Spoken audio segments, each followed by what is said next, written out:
Le rapport sur la prise en considération se fera au moyen des critères suivants. L'absence d'atteinte à l'intégrité du territoire pendant que la procédure de révision est engagée ou poursuivie. L'absence d'atteinte à la forme républicaine de l'État. L'absence d'atteinte à la laïcité de l'État. Chacun de ces critères a fait l'objet d'une analyse approfondie par les commissaires. Analyse. Elle a porté sur chacun des critères identifiés. Sur l'intégrité du territoire. Les membres de la commission ont constaté qu'au moment de la saisine de l'Assemblée nationale et pendant qu'ils examinent le projet sur sa prise en considération, nulle atteinte réelle ou imminente, patente ou potentielle n'est portée à l'intégrité du territoire.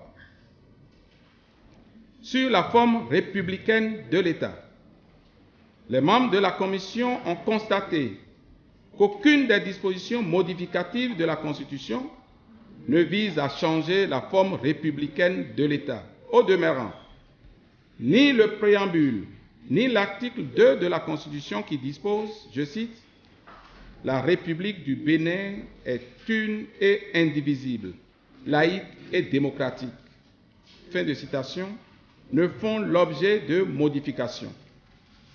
Ils en concluent que le projet ne remet pas en cause la forme républicaine de l'État.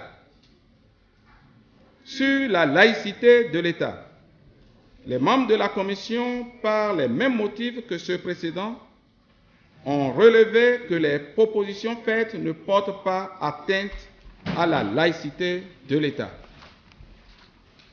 Il est vrai que l'article 151.1 du projet propose que, je cite, « L'État reconnaît la chefferie traditionnelle, gardienne des us et coutumes dans les conditions fixées par la loi. » Fin de citation. Mais il est à relever que la chefferie traditionnelle n'est pas une religion et qu'elle est, comme l'indique la proposition, gardienne des usages, des pratiques coutumières transmises de génération en génération. C'est pourquoi les commissaires ont considéré que sans qu'il soit à cette étape nécessaire d'examiner dans le fond cette disposition, elle ne remet pas en cause la laïcité de l'État.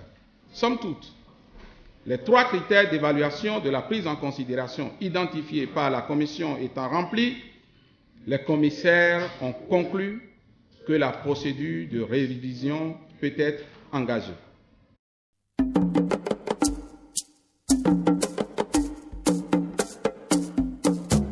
Nous avons eu le privilège, Monsieur le Président, avec votre accord, d'aller sur le terrain. Je suis allé dans ma circonscription. J'ai suivi également quelques collègues qui sont allés également dans leur circonscription. Et j'ai remarqué que le principe même de la révision n'est pas mis en cause. Mais le texte qui nous est envoyé comporte beaucoup d'écueils. J'ai eu à lire, relire, correctement lu le document et j'étais surpris de remarquer que ce document qui nous est transmis après troisième lecture par le gouvernement comporte des choses qui ne font pas honneur à la République. Des articles qui ont été annoncés pour être révisés qui ne figurent pas, des articles qui ont été touchés mais qui n'ont pas été annoncés, et c'est là j'ai compris ce que le président disait en parlant de désert de compétences. Si nous acceptons ce document en l'état, nous allons regresser dans notre marche démocratique. Beaucoup d'institutions ont été revues quant à leur composition, quant à leur fonctionnement, même l'Assemblée nationale. Quand on parle de la chefferie traditionnelle, c'est un ensemble, c'est un grand ensemble qui a plusieurs compartiments. Quand on parle de la chefferie traditionnelle, ça englobe le vaudouisme, beaucoup d'autres entités, même le FA. C'est des frères et sœurs c'est des familles, parents, alliés et amis qui s'accompagnent, qui s'appuient et qui collaborent, qui se retrouvent dans ce mot. Si nous prenons la fête du 10 janvier, c'est tout cet ensemble qui est concerné par cette fête, sans exception aucune. Je crois bien que ceux qui ont œuvré pour que nous ayons la première constitution, ces grands hauts juristes qui ont œuvré pour que nous puissions avoir, n'avaient pas du tout, ils n'étaient pas ignorants de ce que existait dans notre pays la chefferie traditionnelle. La chefferie traditionnelle n'est pas née aujourd'hui, ça existait depuis lors. Et ils n'ont pas du tout abordé ce côté juste parce qu'ils voudraient respecter la laïcité de notre établissement. Je crois que le fait d'avoir introduit aujourd'hui la chefferie traditionnelle, d'avoir reconnu la chefferie traditionnelle comme une entité, nous sommes en train de blesser un peu notre constitution. Je voudrais qu'on revoie notre copie. Je vous remercie. Je mets de côté les discours peut-être alarmants des sachants, mais il est normal qu'on puisse justifier ce que nous sommes allés entendre. Je ne sais pas, Monsieur le Président, si ça a été une erreur de descendre sur le terrain. Dans tous les cas, tous ceux qui sont allés sur le terrain ont ramené le même refrain.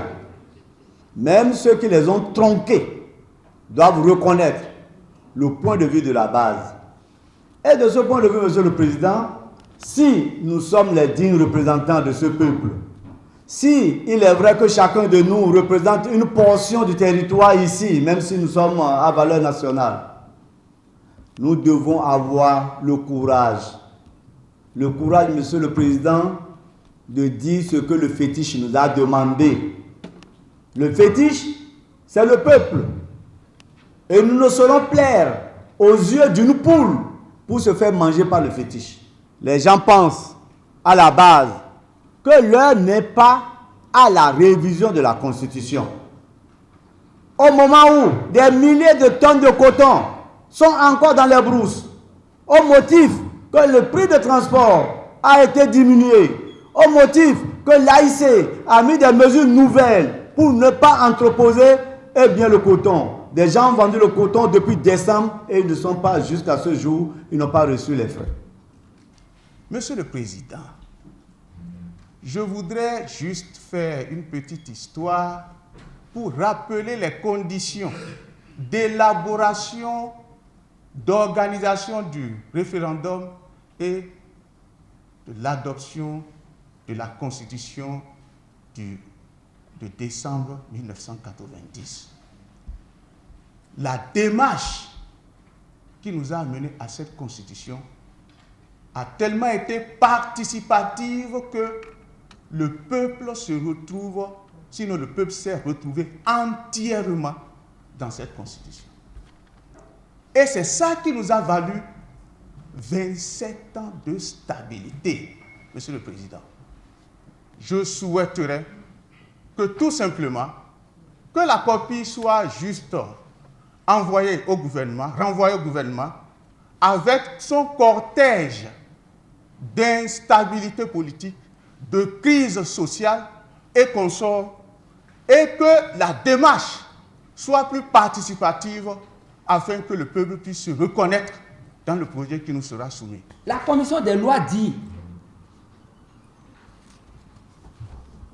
il est à relever que la chefferie traditionnelle n'est pas une religion et qu'elle est, comme l'indique la proposition, gardienne des usages, des pratiques coutumières transmises de génération en génération. C'est pourquoi les commissaires ont considéré que, sans qu'il soit à cette étape nécessaire d'examiner dans le fond ces dispositions, elle ne remet pas en cause la laïcité de l'État.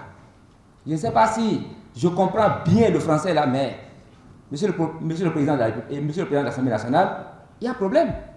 La Commission même reconnaît qu'il y a quelque chose qui ne va pas dans ce critère. Et elle pense qu'à cette étape où nous sommes, il n'est pas nécessaire d'examiner.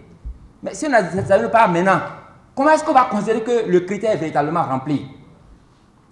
Monsieur le Président de l'Assemblée nationale, nos us et nos coutumes on ne se trompe pas sur ça. Nos us et nos coutumes, on les connaît tous, du nord au sud. C'est la religion endogène. Et on reconnaît la chefferie traditionnelle en tant que gardienne de ces us et coutumes. Il y a des fondamentaux qui sont touchés. Le mandat unique. Le mandat unique ne peut pas être seulement l'affaire de 83 députés. Les populations veulent elles-mêmes dire ce qu'elles pensent de cette proposition relative au mandat unique. Il faut nécessairement recevoir le texte avant de rentrer dans son fond. Alors je voudrais dire, à travers ma maudite contribution, est-ce qu'il y a le mot consensus dans un parlement, puisque tout le monde parle de consensus? Est-ce qu'il peut jamais y avoir de consensus? Est-ce que dans un pays où l'on se couche, tout le monde ne peut pas se coucher et mettre la tête dans la même direction? Chacun mettra la tête là où ça lui fait plaisir.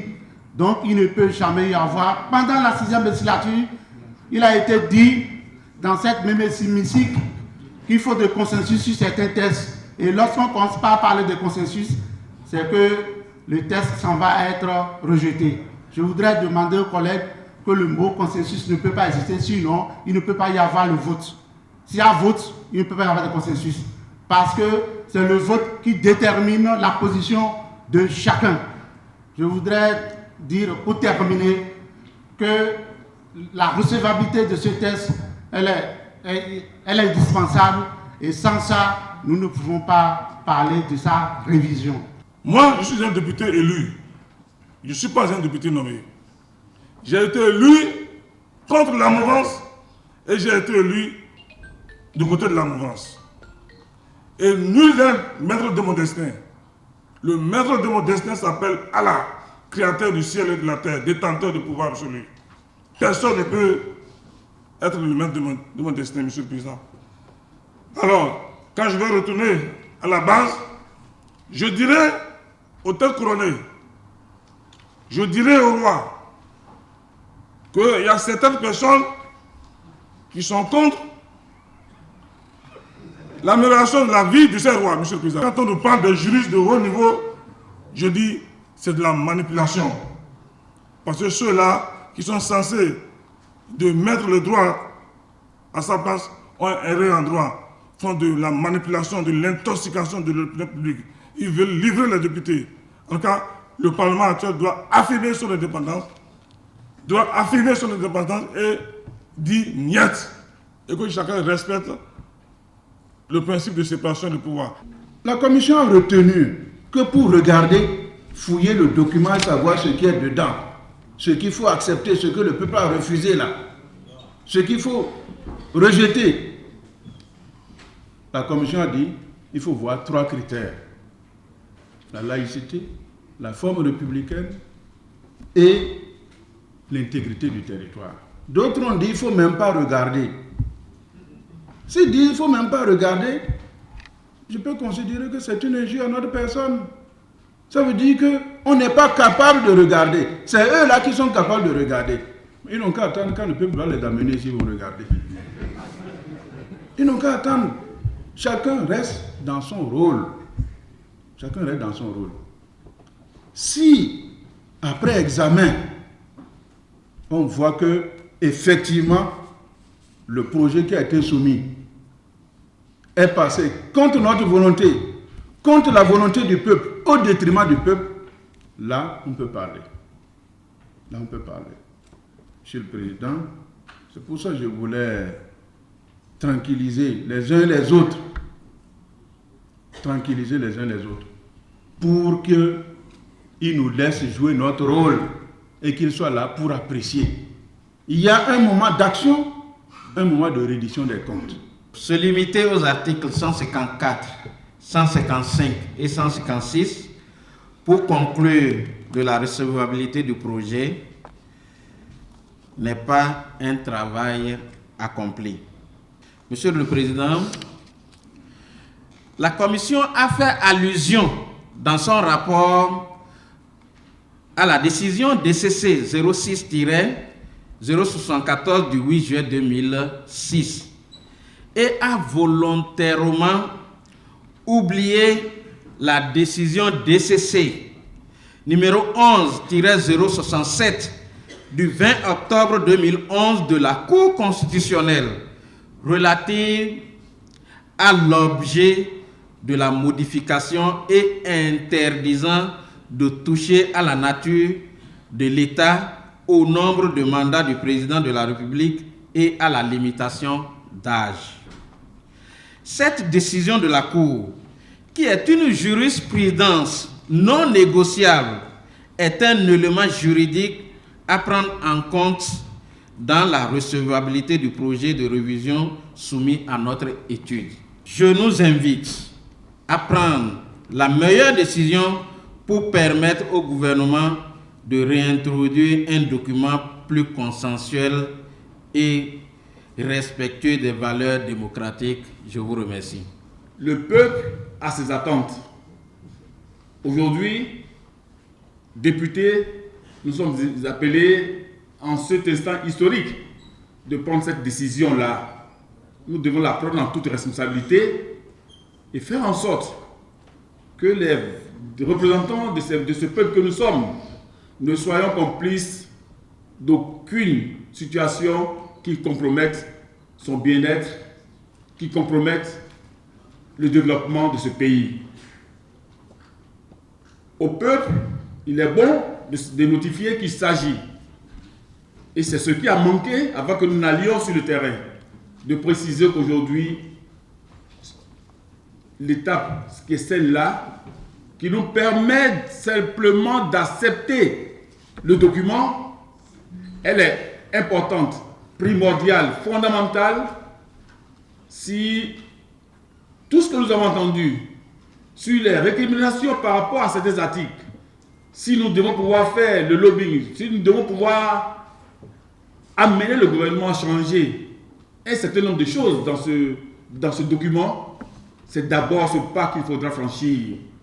Et c'est cette vérité, malheureusement, qui n'est pas dite à la population.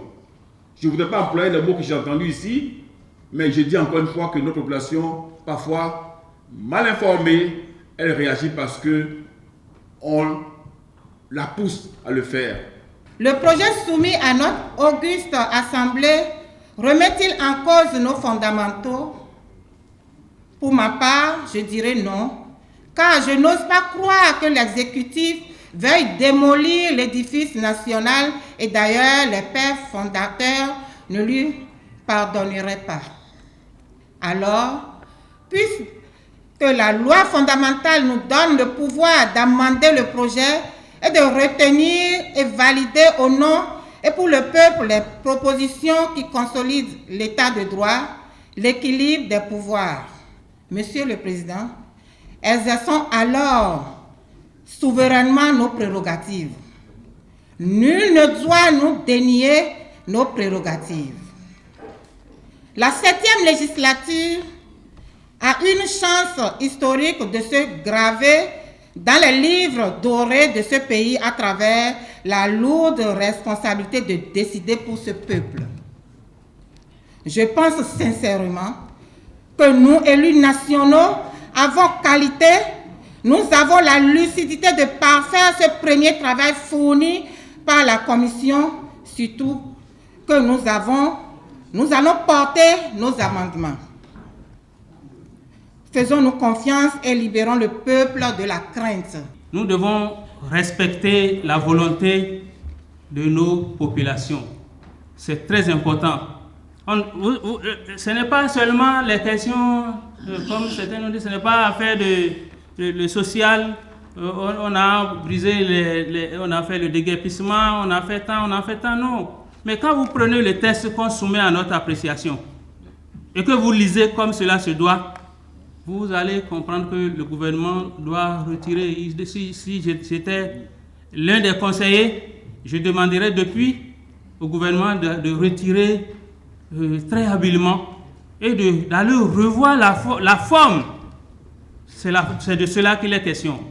Monsieur le Président, même les gens qui on parle de la commission de réforme, même les gens qui ont travaillé au sein de cette réforme contestent. ils contestent le résultat qui est sorti. Donc, nous avons besoin de consensus. On ne peut pas me dire que le consensus n'est pas, on n'a pas ce mot-là en politique. Non, on en a besoin. La conférence nationale en a fait une priorité. Les populations ne sont pas d'accord. Mais disons-nous la vérité. De quoi s'agit-il? Les populations n'ont pas dit qu'ils ne veulent pas de la révision de la Constitution. Les populations ont exprimé leur état d'âme par rapport à la gouvernance depuis un an aujourd'hui. C'est la vérité, ça. On n'a pas cessé. Nous souffrons. Mais si les populations souffrent, vous pensez que les populations vont être préoccupées par la révision de la Constitution? Non. La réaction des populations, elle est légitime. Mais je me pose une question. Pour nous qui sommes des élites, est-ce qu'aujourd'hui, si la loi nous dit que la Constitution, pour l'étudier à fond, on doit d'abord recevoir, est-ce qu'en refusant de recevoir, le problème de gouvernance, les problèmes qui se posent aujourd'hui à nos populations, trouveront immédiatement les solutions? Moi, je dis non. Moi, je dis non. Ça veut dire qu'on veut passer à côté, ça. Moi, je dis non.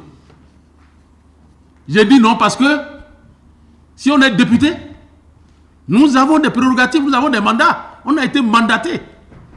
Pourquoi on va dire le gouvernement a envoyé et on ne peut pas amender? On doit amender. Les collègues l'ont dit, vous nous avez permis d'aller sur le terrain. Sur le terrain, j'ai travaillé en 2 volets, avec les militants. Et ça, c'était partisan. Et après, avec les cadres du plateau, et en particulier de Kétou et de Kobe. Nous avons travaillé de 10h à 18h. Nous avons des amendements, Monsieur le Président. Et ces amendements, nous allons les verser au débat. Donc je voudrais les rassurer ici que je vote oui pour la prise en considération afin que leurs amendements soient pris en compte. Nous devons faire très attention pour que le populisme, le poujadisme ne prennent pas le dessus au sein de la politique béninoise. L'article 4 de la Constitution en vigueur précise bien: le peuple exerce sa souveraineté par ses représentants élus et par voie référendaire. Ce n'est pas l'un ou l'autre. Donc, nous sommes dans notre droit aujourd'hui. Nous sommes dans notre mandat aujourd'hui, nous députés, en train de nous pencher effectivement sur le projet du gouvernement. Et nous devons en toute responsabilité, sans crainte, sans peur, sans répondre aux menaces et aux intimidations, mais en avançant parce que nous travaillons pour la République, nous travaillons pour tous. Ce vote signifie tout simplement: voici quelque chose qu'on nous a amené. On n'a pas encore ouvert. On ne sait pas ce qu'il y a dedans. On dit, votons pour tout au moins ouvrir. Accordons-nous sur le principe qu'on ouvre ce qui a été envoyé. Le rapport qui a été présenté par la commission des lois a évoqué 3 paramètres d'appréciation avant de demander à la plénière de voter la prise en considération.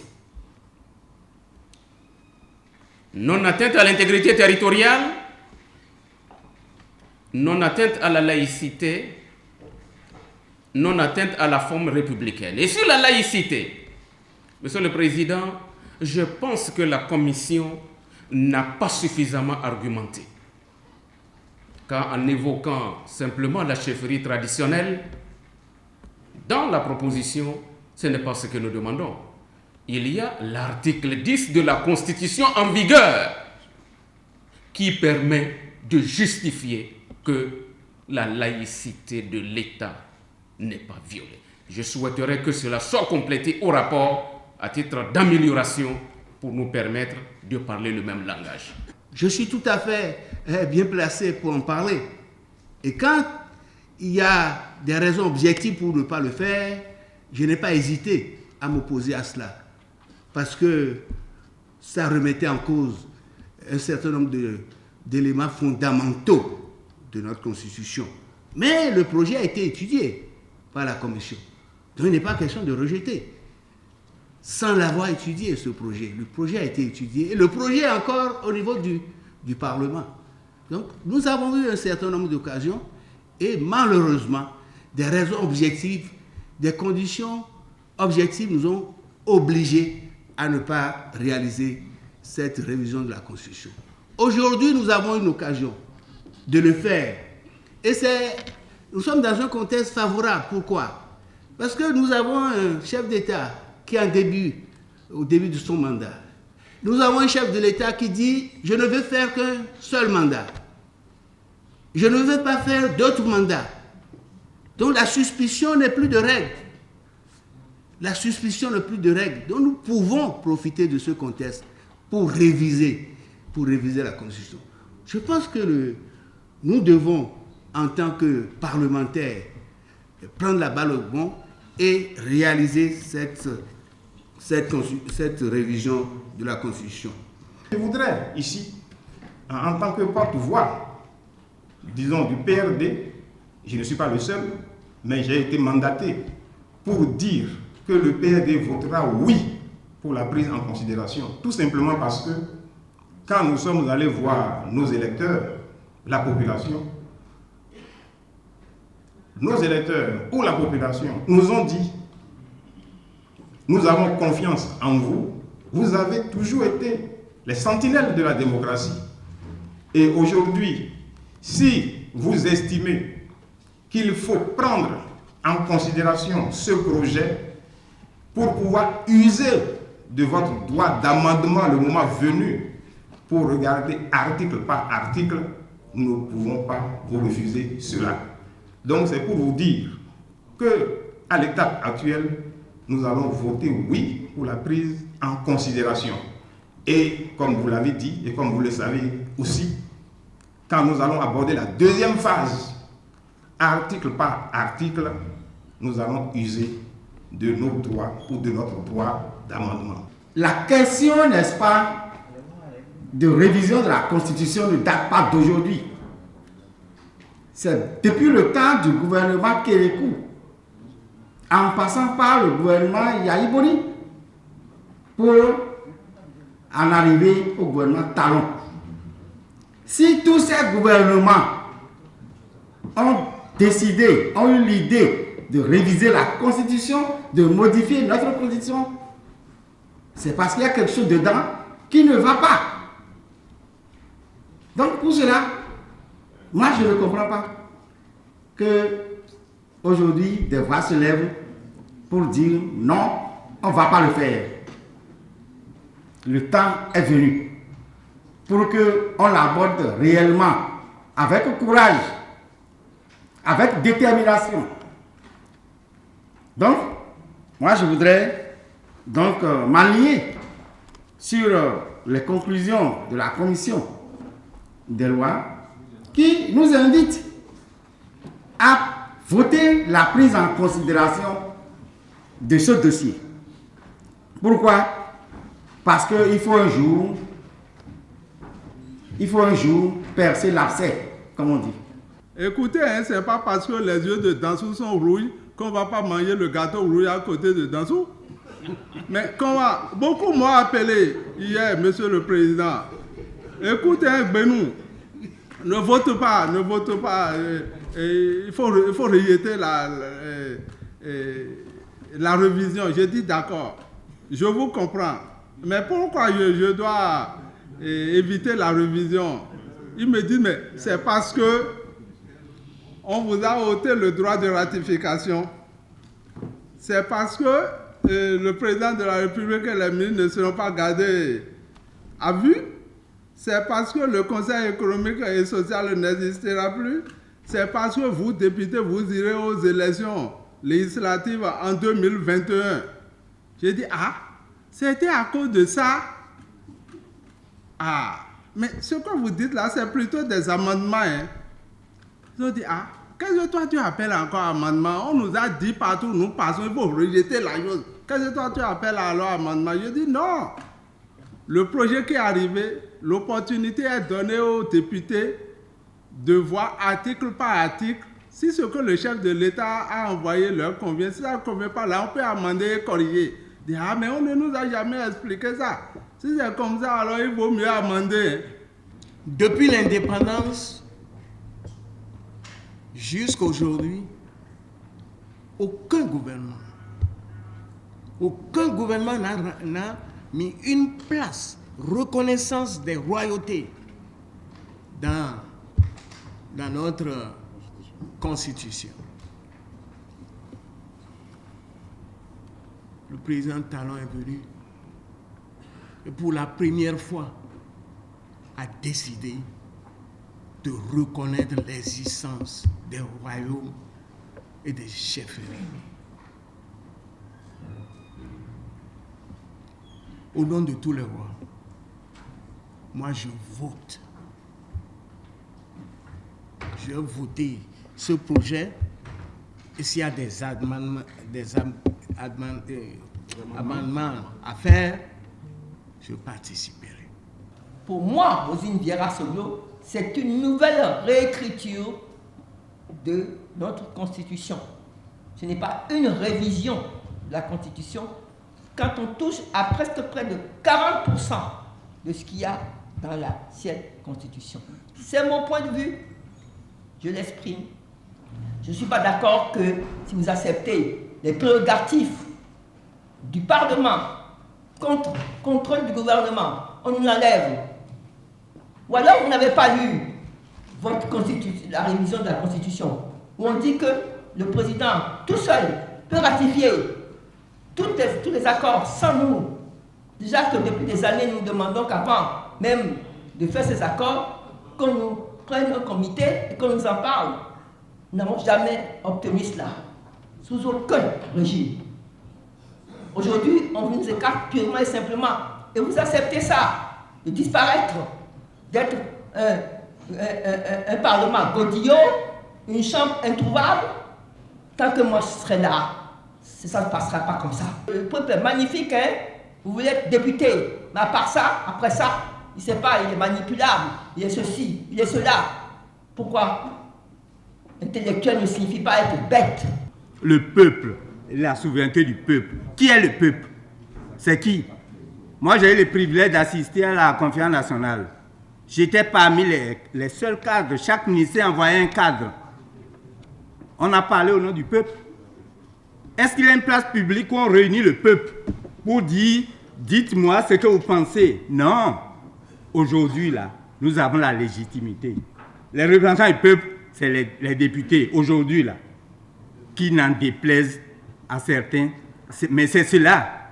Et quel que soit ce qu'on fait, les 10 millions d'habitants du Bénin ne parleront tous jamais pour dire voici ce que nous voulons. C'est toujours des représentants, des privilégiés que nous sommes qui vont parler.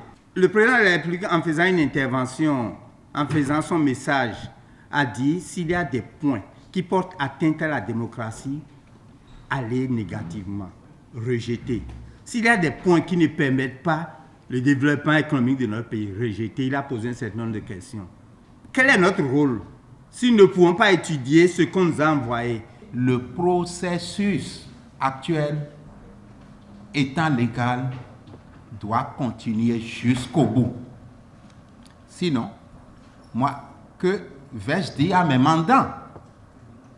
Puisqu'il y a une semaine, j'étais sur le terrain, je leur ai exposé le contenu du projet tel que le gouvernement l'a transmis à l'Assemblée nationale. Et ce peuple-là, mes mandants m'ont dit, on a des observations. J'ai pris leurs observations. On a des amendements. J'ai pris. Et ils m'ont dit, arrivé à l'Assemblée nationale, essaye de faire passer nos amendements. Essaye de faire passer nos observations.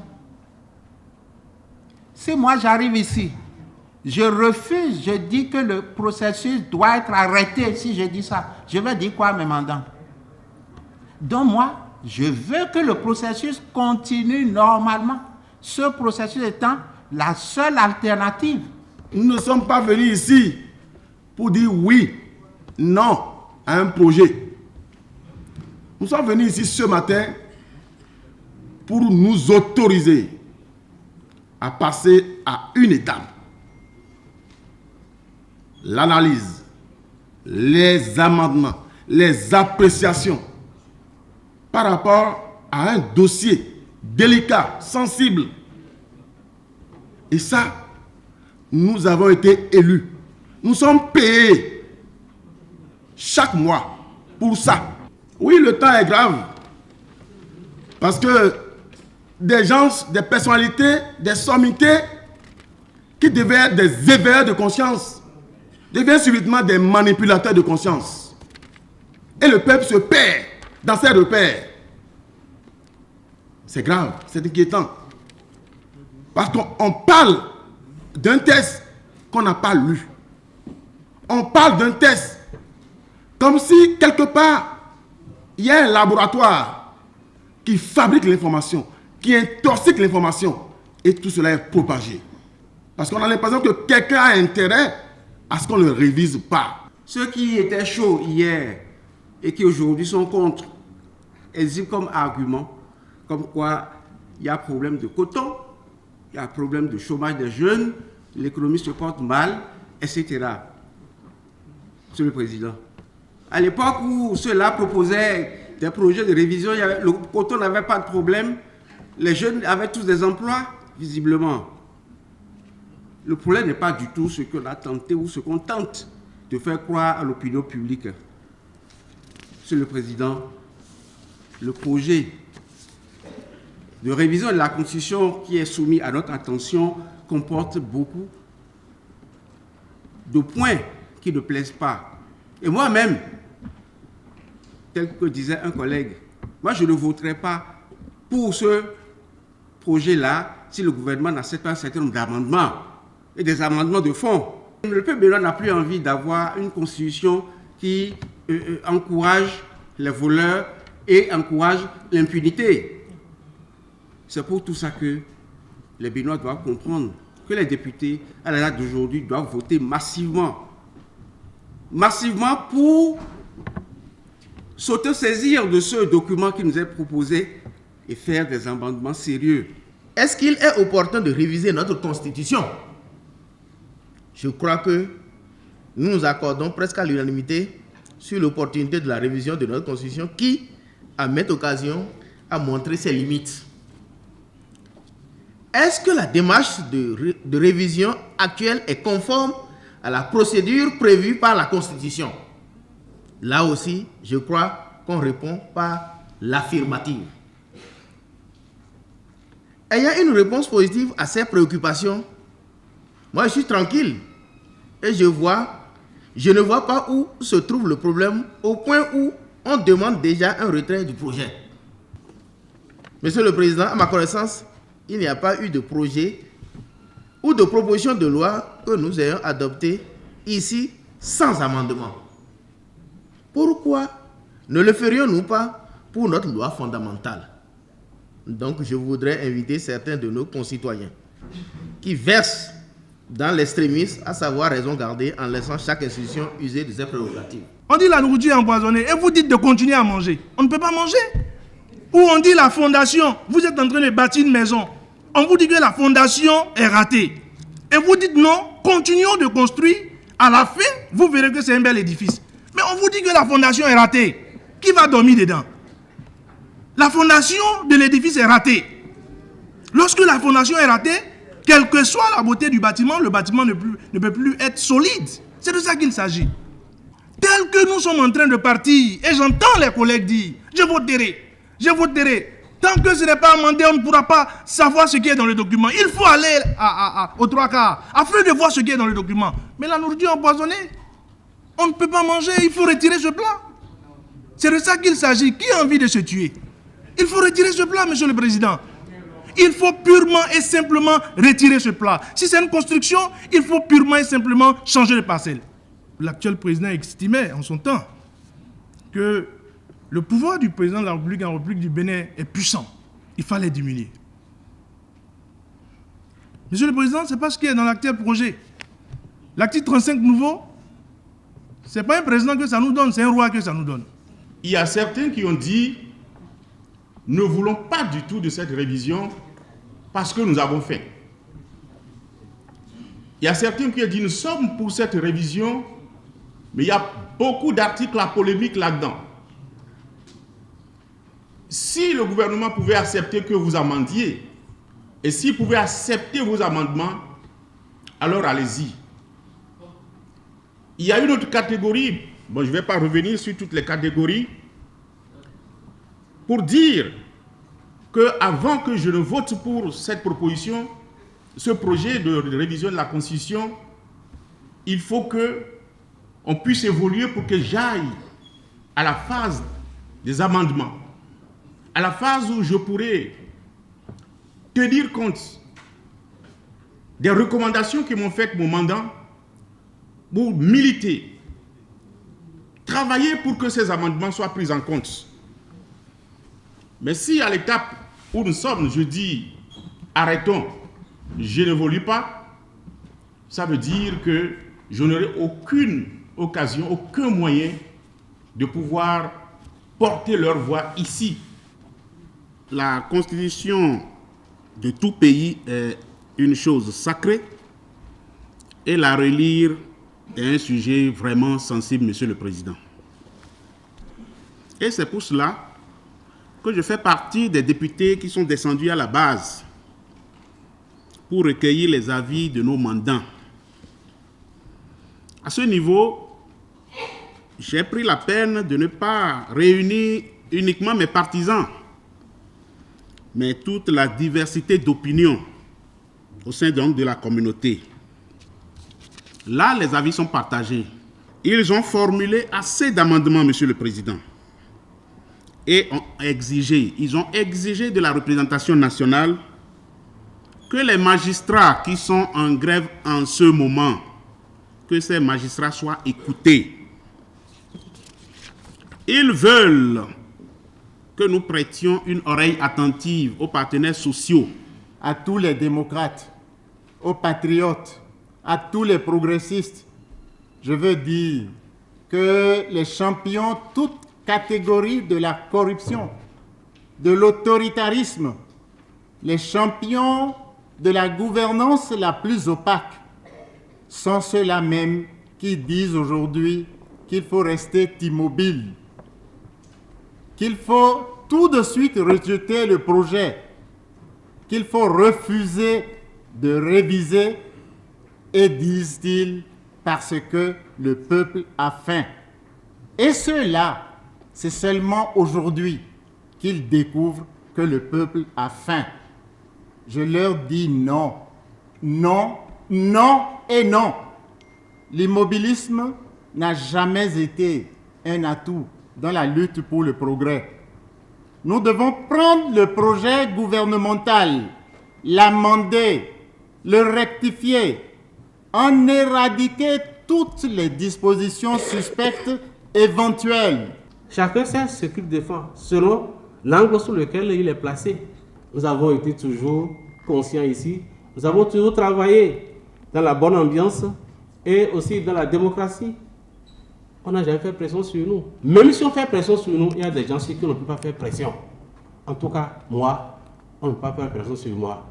Et si je décide d'aller dans le même sens que mon prédécesseur, c'est-à-dire aller au-delà de ce qu'on nous propose pour pouvoir améliorer le texte comme le président lui-même l'a demandé, alors là, j'aurais agi en mon âme et conscience. J'inviterai tous mes collègues à aller au fond. Et pour aller au fond, il faut dépasser nécessairement les 3 quarts.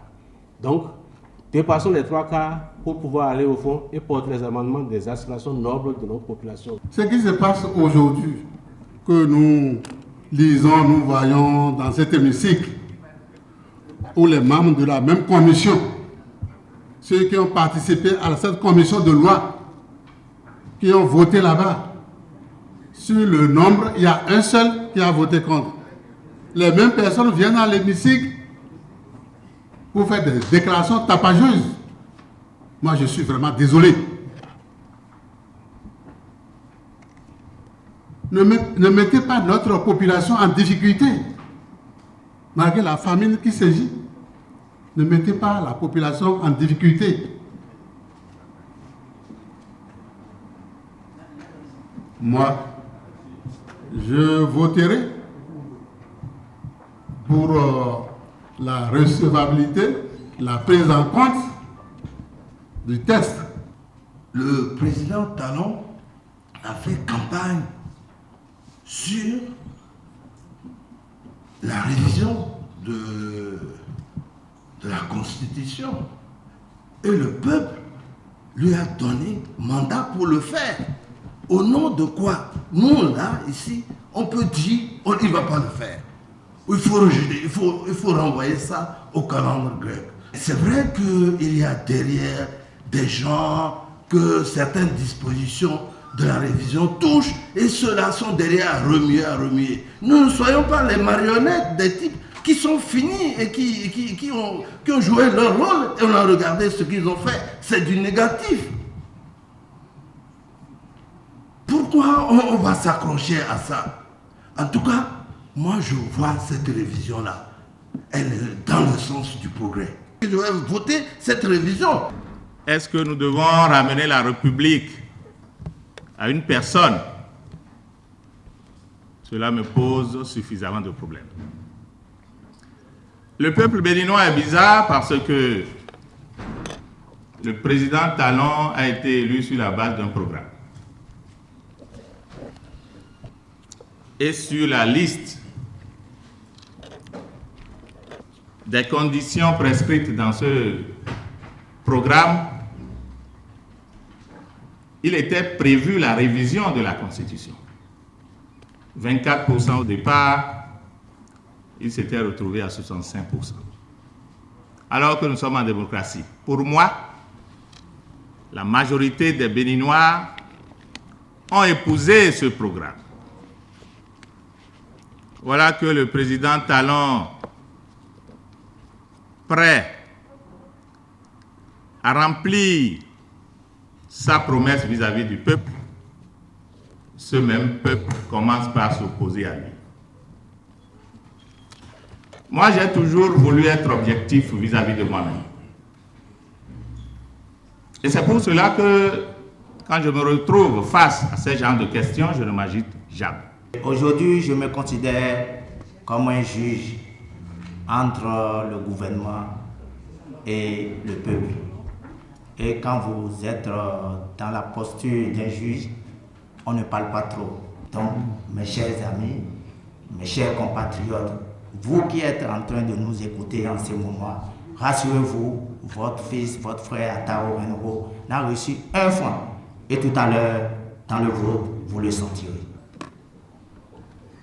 Si vous voulez faire mon bonheur, moi, c'est le peuple. Si vous voulez faire mon bonheur réel, rapprochez-vous peut-être de moi et prenez en compte mes doléances, mes besoins. Je ne suis pas juriste, certes, mais je sais ce que c'est le bon sens. Le bon sens, c'est quoi? C'est tout simplement qu'il ne faut pas refuser un appel. Mais il faut y aller, peut-être discuter, échanger et voir le contenu de l'appel.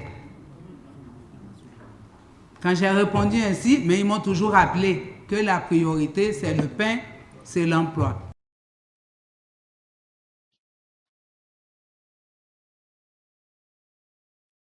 Nous entendons beaucoup de choses. Nous en avons encore entendu.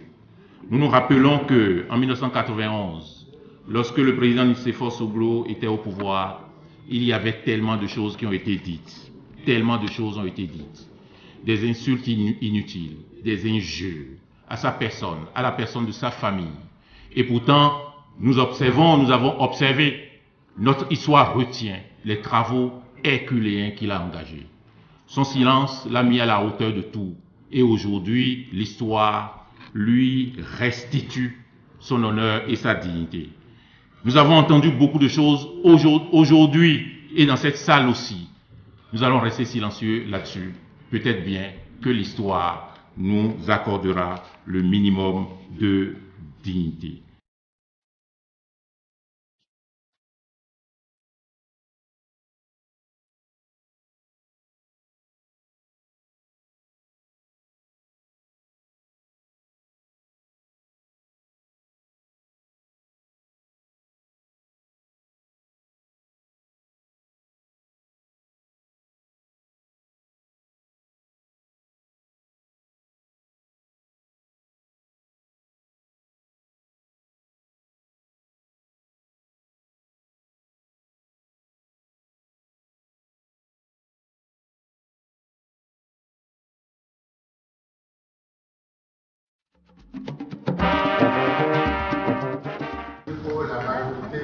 Des 3/4, elle n'est pas atteinte, je crois. La majorité des 3/4 n'est pas atteinte. Donc ça veut dire que la prise en considération est rejetée. C'est bien cela. Bien.